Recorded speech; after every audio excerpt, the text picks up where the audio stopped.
Looking for free games of Webcam Commander? Well, the Tolarian Community College Discord's Looking for Games section is 100% free, so you can shuffle up and play in a cool, fun space for those looking for webcam games of Commander or any Magic the Gathering format for that matter. Just go to discord.gg/Tolarian Community College. It's free!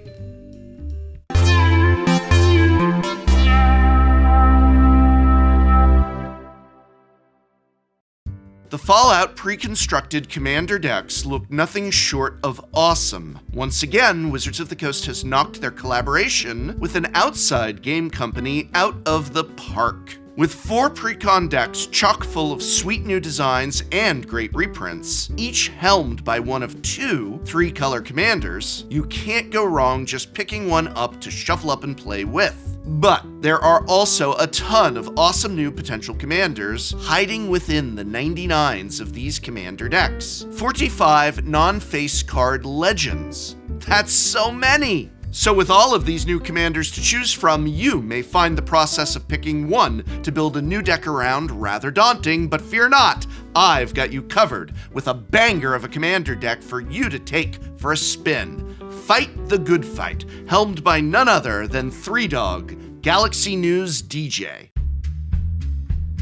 Fight the Good Fight is an aggressive, go-wide, Boros-based Auras commander deck helmed by 3Dog, Galaxy News DJ. 3Dog is a 3-mana, 1/5 legendary human bard. Whenever you attack, you may pay 2 mana and sacrifice an aura, enchanting 3Dog. When you sack an aura this way, create a token copy of that aura, enchanting each other attacking creatures you control. The game plan is fairly straightforward. Build a board of creatures, then use 3Dog to distribute token copies of auras to every single creature you have in play. Basically, all of your creatures are going to get power boosts from all of your auras. You don't need them to be big on your own. The best way to get a board full of little creatures is to put a bunch of potent token producers in your deck. And the best token producers are creatures themselves that repeatedly and passively make tokens as you advance the rest of your game plan. You're also going to need auras, of course, but given that Fight the Good Fight is a white deck, your pool of available auras is massive. To narrow it down, we're going to choose only the absolute most synergistic auras with 3Dog's ability. Because he creates token copies of the auras he sacrifices, these tokens enter the battlefield and therefore trigger the aura's enter the battlefield effects. If the aura draws you a card, you'll draw a billion cards. If the aura triggers a constellation ability in play, it'll trigger that ability a billion times. If it does anything else when it enters play, well, you get the idea. After just a few turns of this, your opponents will be positively crushed under your army of modified creatures.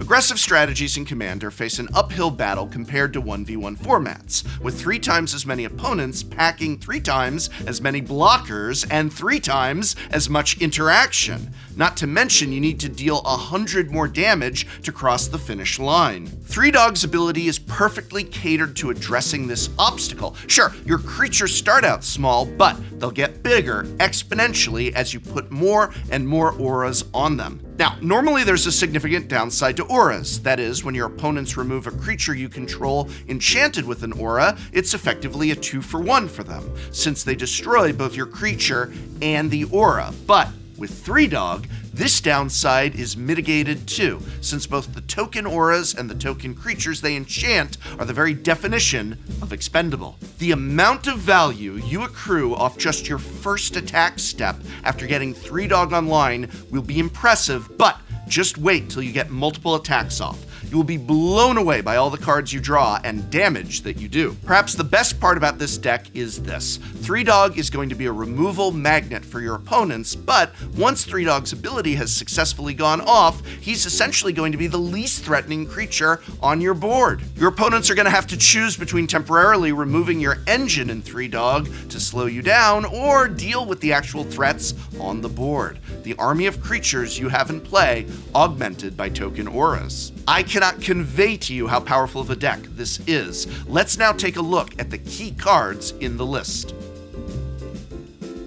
Let's start with the most exciting part of the deck, the auras. The best kinds of auras are those with enter the battlefield effects, and let me tell you, there are some doozies here. We start with a selection of efficient auras that draw cards when they enter play. Angelic Gift, Dragon Mantle, the 2 runes in Boros colors, and Unquestioned Authority. We've also got one aura that draws an obscene number of cards, Sage's Reverie, a 4-mana aura with 2 effects. First, draw a card for each aura you control that's attached to a creature. I want to emphasize that this says each aura, which means it counts itself. So if you copy Sage's Reverie with 3-Dog, you don't just get this ability once. You get it for each attacking creature you have in play. That means even if you don't control any other auras, successfully copying this with 3-Dog draws you cards equal to the number of attacking creatures you have in play squared. And if you have any other auras in play, the number of cards Sage's Reverie draws you increases exponentially from there. Not to mention, you also get the effect one other time before you do all that, when it enters play initially attached to 3-Dog. And I haven't even mentioned what it does while in play. Enchanted Creature gets +1/+1 for each aura you control that's attached to a creature. Itali's Favor is another card that goes positively berserk once you have a big enough board. Not only does it give every attacking creature +1/+1 and trample, it also discovers 3 for each of them as well. Grim Reaper's Sprint is another new Fallout card that is a generically good card in most red decks, but it is pushed to its limit here. Imagine you swing out at an opponent to get maximum value out of 3-Dog's attack trigger. Your opponent blocks, trading with one of your attackers, and manages to survive the turn. Then, in your second main, you cast Grim Reaper's Sprint for a discounted cost of 2 mana. Untap all of your creatures, and swing for surprise lethal. As an aura, Grim Reaper's Sprint will additionally trigger all of your aura synergies. And if you sacrificed it to 3-Dog's ability, it'll buff and untap your whole board, giving all of your creatures pseudo-vigilance.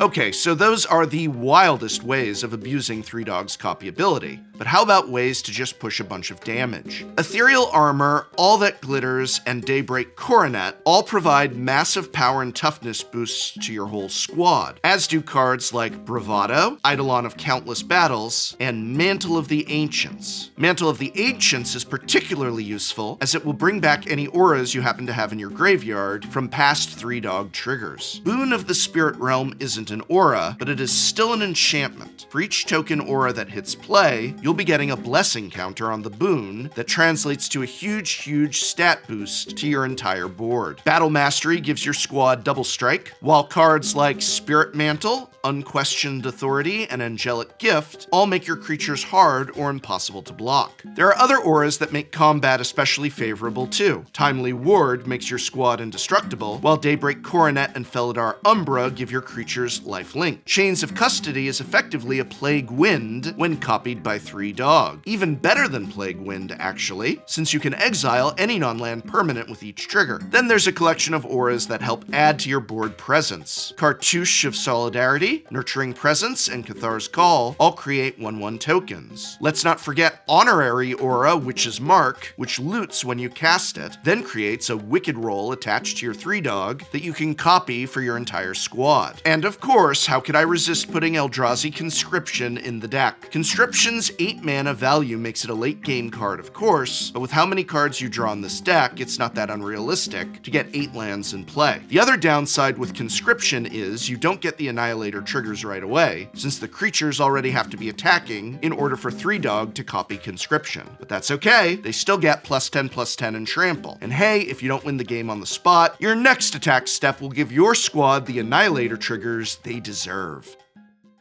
Alright, enough about the auras. If we want to maximize all these sweet auras, we need a healthy selection of bodies to enchant with them. So, who are we running? Let's start with token producers. Adeline, Anim Pakel, and Krenko each make tokens when you do what you're already planning to do. Attack every turn, preferably without mercy. Keep in mind you can stack these guys' triggers so that you create the tokens before 3-Dog's ability resolves. Those attacking creatures count as creatures that 3-Dog will enchant with token auras. There are other token producers as well. Archon of Sun's Grace and Ajani's Chosen make 2/2s whenever one of your enchantments enters play. play, while Monastery Mentor makes you monks when you cast your enchantments, or any other non-creature spell for that matter. There is also a whole host of creatures that draw cards. Core Spirit Dancer, Shram, and Mesa Enchantress all draw cards when you cast your auras, while Wylith draws you cards when he attacks. Lightpaws can help tutor out your best auras, though they'll be enchanted to Lightpaws herself rather than 3-Dog. Don't worry, the deck plays a number of ways to move auras around, such as inventory management, Halvar, God of Battle, and Arden, Intrepid Archaeologist. Speaking of tutors, how about a couple creatures that are both aura tutors and creatures? Kellen, the Fey-Blooded, and Heliod's Pilgrim help you double, or triple I suppose, up on the best auras in your deck,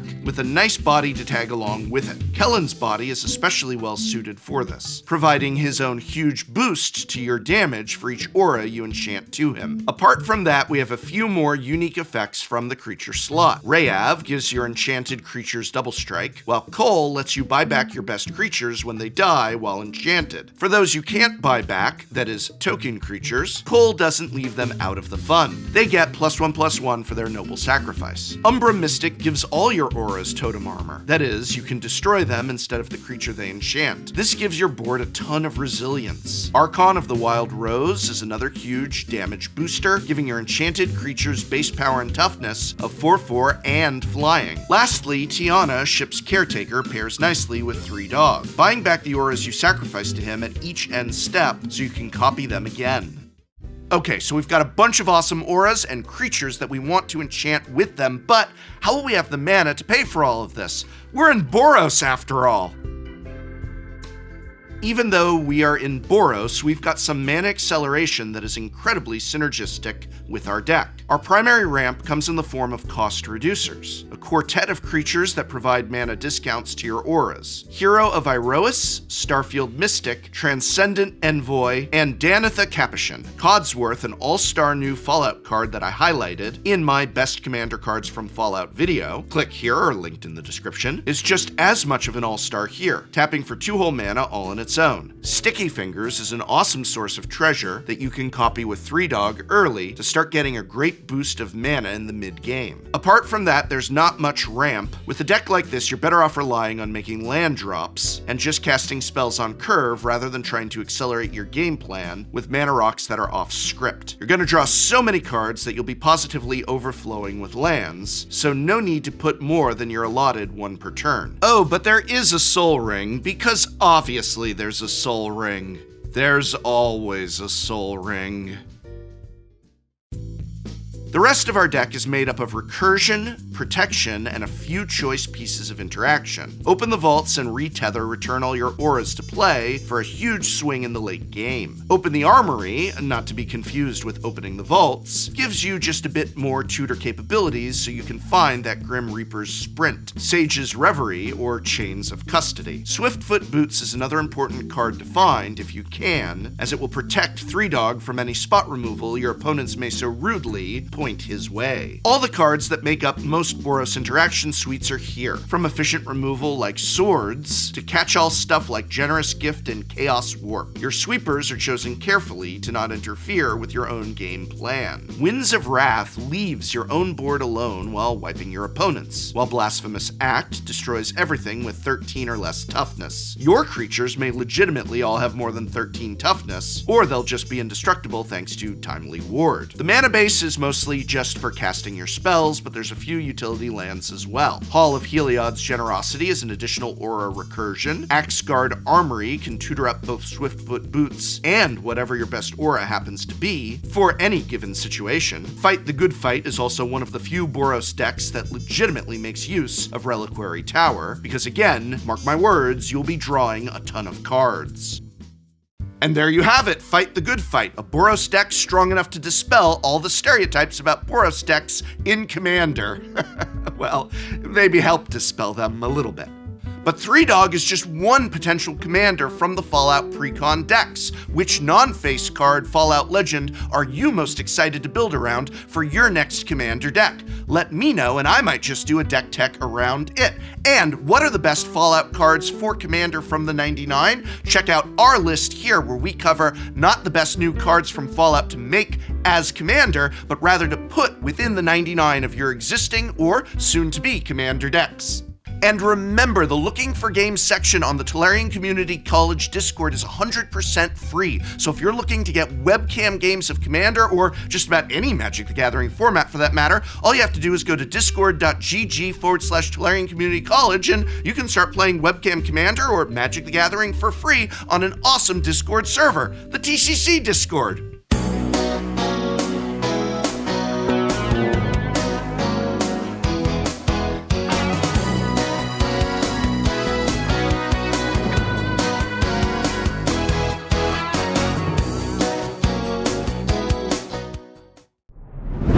La prochaine fois à Shuffle Up and Play. We have 3 Canadians here with us today, and we are playing Tag Team Canadian Highlander. Hi, I'm Benjamin Wheeler. Hi everybody, I'm Serge. I'm also from Loading Ready Run, and I'm here to beat you, right? No, we're working together. I'm Pascal Maynard. One of my favorite stats is I've played over 100 Grand Prix. Wow, I don't even know if I've day 2 to Grand Prix. Wheeler doesn't look happy. But look at how analytical he is when he grabs those cards and scratches his head like a monkey. Yeah. Should we force a will it? Oh, he's got Don't the force it, will it? There's a very interesting question. If given the opportunity, would you strip mine lock the professor? Wow. Dude, what the hell am I supposed to do? I don't know, you're dead next turn, find an answer. I'm gonna be honest with you, Serge, I have no idea what the he's doing.